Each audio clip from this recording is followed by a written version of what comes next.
శ్రీ గురవే నమః. ఓం శ్రీ గురుభ్యో నమః. అష్టాదశ పురాణాల్లో ఒకటైనటువంటి పద్మపురాణంలో మాఘమాస మహోత్సవంలో ఈరోజు 11వ అధ్యాయం.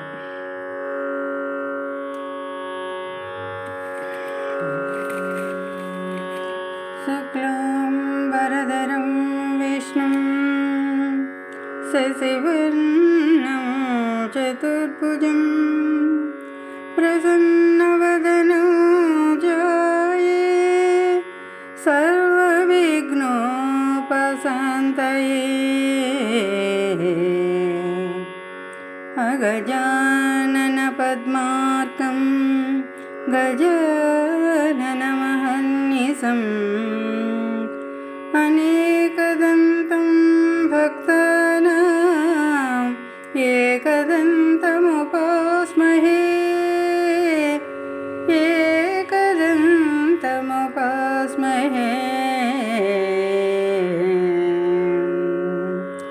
శరదిందు సమాకారే పరబ్రహ్మస్వరూపిణి బాసరపీఠనిలయే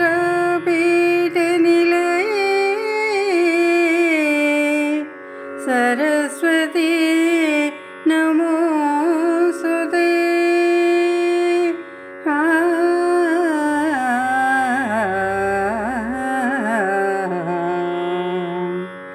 గురు బ్రహ్మా గురు విష్ణు గురుదేవో మహేశ్వరః గురు సాక్షాత్ పరబ్రహ్మ తస్మై శ్రీ గురవే నమః.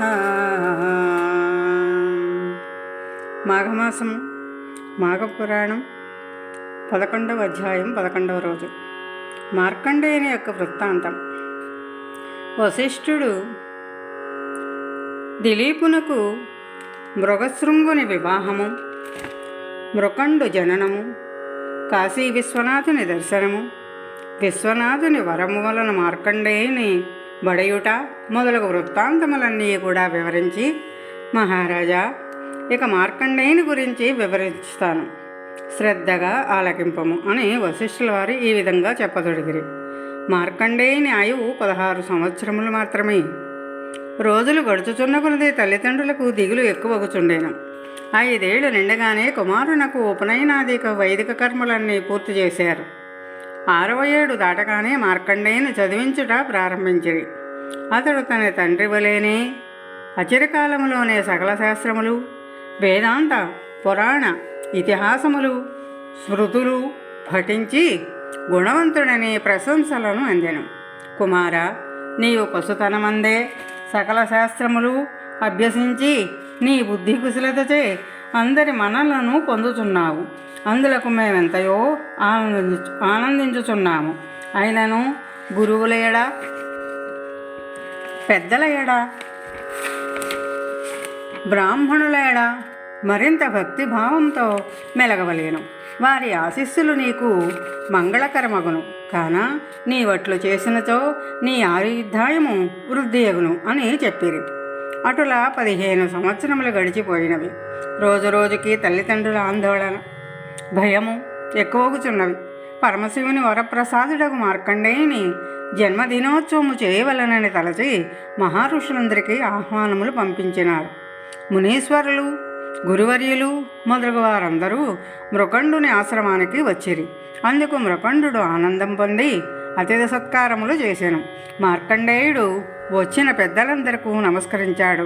అటులనే వశిష్ఠునకు నమస్కరించగా అతడు మార్కండేయుడిని వారించెను. అటుల చేసినందులకు అందరూ ఆశ్చర్యపడి, మహానుభావ, మీరట్లు వారించుటకు కారణమేమి అని ప్రశ్నించారు. అంత వశిష్ఠుల వారు, ఈ బాలుడు కొద్ది దినములలో మరణించగలడు. మీరందరూ ఇతనిని దీర్ఘాయుష్యంతుడు కమ్ము అని దీవించిదిరిగే కదా, అది ఎట్లగును? ఈతని ఆయుర్దాయము 16 ఏండ్లే కదా. ఇప్పుడు 15వ జన్మదినోత్సవం జరుపుతున్నారు. పరమేశ్వరుడిచ్చిన వరము ప్రకారము ఇతడు 1 సంవత్సరమే జీవించును అని నుడివిరి. అంతవరకు మార్కండేయుని దీవించిన మునీశ్వరులందరూ చాలా విచారించరి.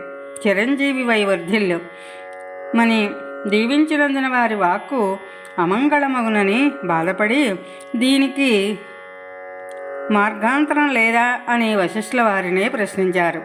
వశిష్ఠుడు కొంతసేపు ఆలోచించి, మునిసత్తములారా వినుడు, మనమందరము ఈ మార్కండేయుని వెంటబెట్టుకుని బ్రహ్మదేవుని వద్దకు పోవుదము రండి అని పలికి తమ వెంట ఆ మార్కండేయుని తోడుకొని పోయిరి. మునీశ్వరులు ఆగమమునకు బ్రహ్మ సంతసించెను.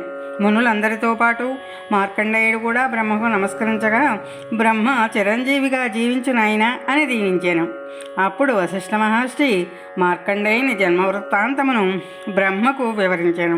బ్రహ్మ కూడా జరిగిన పొరపాటుకు విచారం వెలుగుచ్చి, కొంత తడవాగి భయపడకు అని మార్కండేయుని దగ్గరకు చేరదీసి, పరమేశ్వరుడు ఈ బాలుని దీర్ఘాయుష్మంతునిగా చేయను గాక అని తన మనస్సులో శివుని ధ్యానించాను.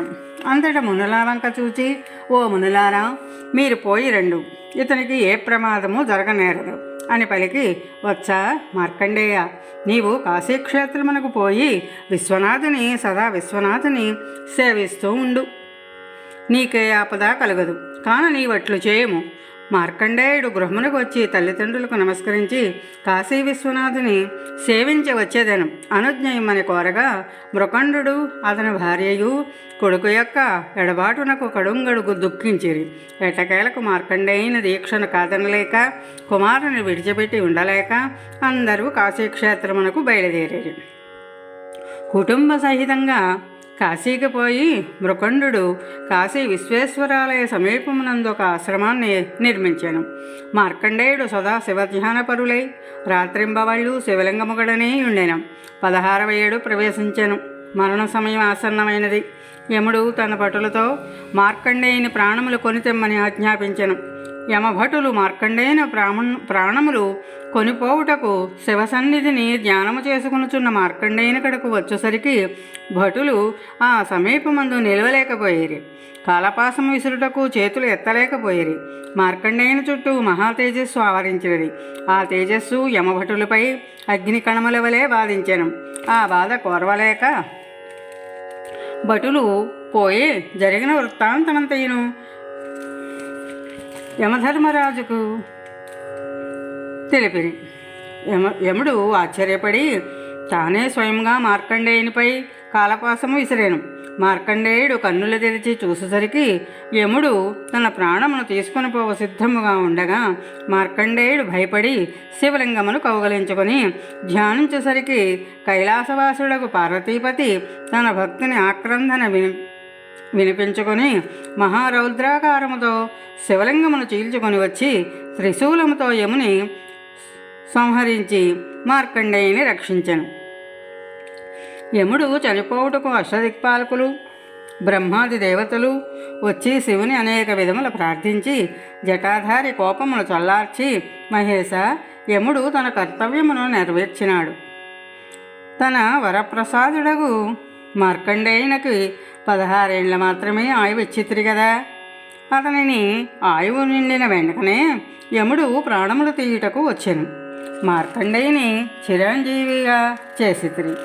అందులకు మేము ఎంతయో ఆనందించుచున్నాము. కానీ ధర్మపాలన నిమిత్తము యముడు లేకుండుట లోటు కదా. కాన మరలా యముని బ్రతికించుడని ఇంద్రుడు మొదలగు వారు వేడుకొన్నారు. అంతటా ఈశ్వరుడు యమును బ్రతికించి, యమా, నీవు భక్తుల దగ్గరికి రావలదు సుమా అని వలగే అంతర్ధానమయ్యాను. పరమశివుని దయవలన తన కుమారుడు దీర్ఘాయుష్మంతుడైనందులకు మృకండు మిక్కిలి సంతసించి తాను చేసిన మాఘమాస ఫలమే తన కుమారుని కాపాడినదని మాఘమాస ప్రభావం లోకులందరకు చెప్పుచుండెను.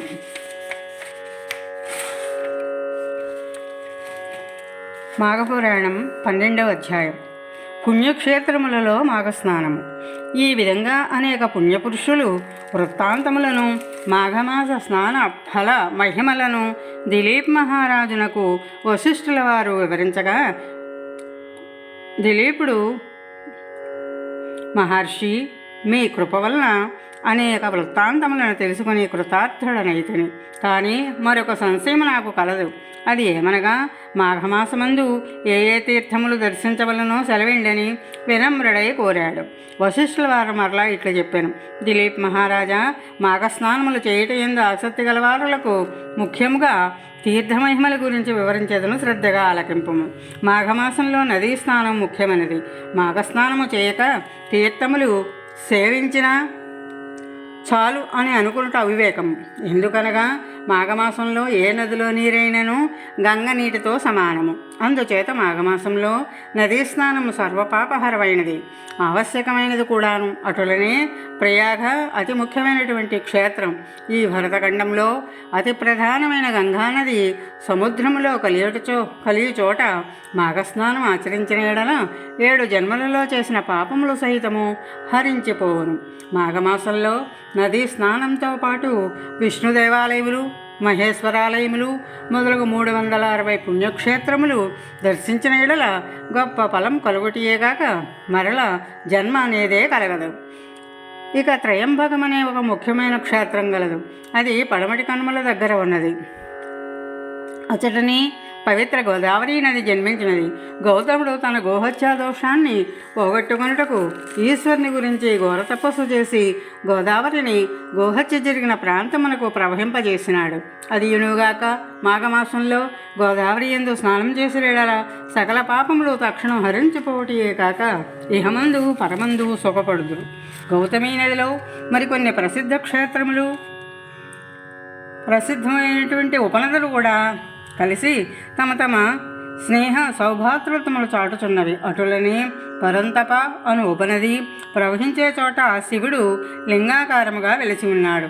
దానికి అవలగా ప్రభావం అనేటువంటి క్షేత్రం కలదు. ఆ క్షేత్రం బ్రహ్మహత్య మహాపాతములను సైతం పోగొట్టగలదు. అందుకొక ఇతివృత్తము కలవు, సాధారణమై ఆలకింపుము.